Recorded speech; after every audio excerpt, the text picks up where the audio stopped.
अंबेडकर जी के बारे में कुछ आपको बात बताऊंगी कि भारत की महान विभूति बाबा साहब अंबेडकर जी का जो योगदान है, हजारों वर्षों से जो पीड़ित और शोषित मूल निवासी समाज था, उनको उनके अधिकार दिलाने के लिए, स्वाभिमान और सम्मान से सिर उठाकर चलने के लिए जो उन्होंने संघर्ष किया, महिलाओं की दीनहीन दशा को सुधारने के लिए जो संघर्ष किया, इसलिए आज हमने उन पे माल्यार्पण किया है।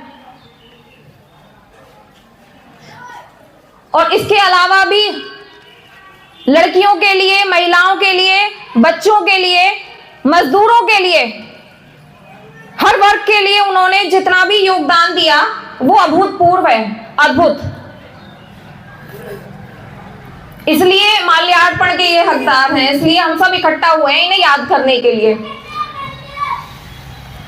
तो बाबा साहब अंबेडकर होना इतना आसान नहीं है। ये बहुत पुरानी बात है, लगभग 1891 में बाबा साहब का जन्म हुआ था मऊ में, मध्य प्रदेश के मऊ में। माता का नाम भीमाबाई था, पिता का नाम था रामूजी सकपाल जी, सेना में थे वो भी। तो यदि हम विचार करें तो बहुत ज्यादा कोई ऐसे नहीं थे कि बिल्कुल दरिद्र या शिक्षा से वंचित परिवार हो। इससे ये पता चलता है जब पिताजी सेना में सेवा दे रहे थे तो शिक्षित तो थे, शिक्षित परिवार था, शिक्षा का अर्थ ये सब लोग समझते थे। तभी तो इन्होंने बाबा साहब को, अपने बच्चे को पढ़ाई के लिए आगे बढ़ाया। और इनके पिता ने भी जीवन भर संघर्ष किया।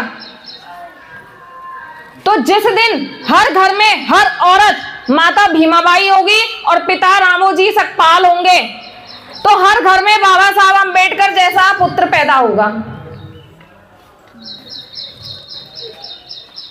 तो उनके माँ बाप की तरह भी तो हम बने, जिन्होंने बाबा साहब को बनाया।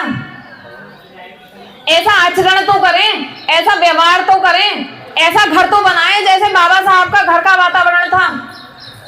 ऐसे घरों में बाबा साहब अंबेडकर जैसी महान विभूति जन्म लेती है।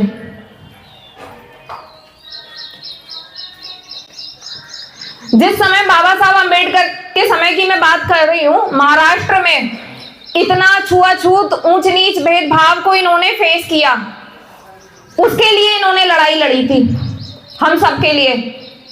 उसके लिए संघर्ष किया कि आज हम यहाँ खड़े हैं और खुलकर आपसे बात कर रहे हैं। ये लड़ाई थी खुलकर अपने विचारों को व्यक्त करने की। पहले ये चीज हम लोगों को नहीं मिलती थी कि हम खड़े होकर अच्छे कपड़े पहने, अच्छा खाना खाएं, अभी हम गाड़ी में आए, गाड़ी में भी घूमें, अच्छे अच्छे अब तो घर मकानों में भी रह रहे हैं। तो ये लड़ाई है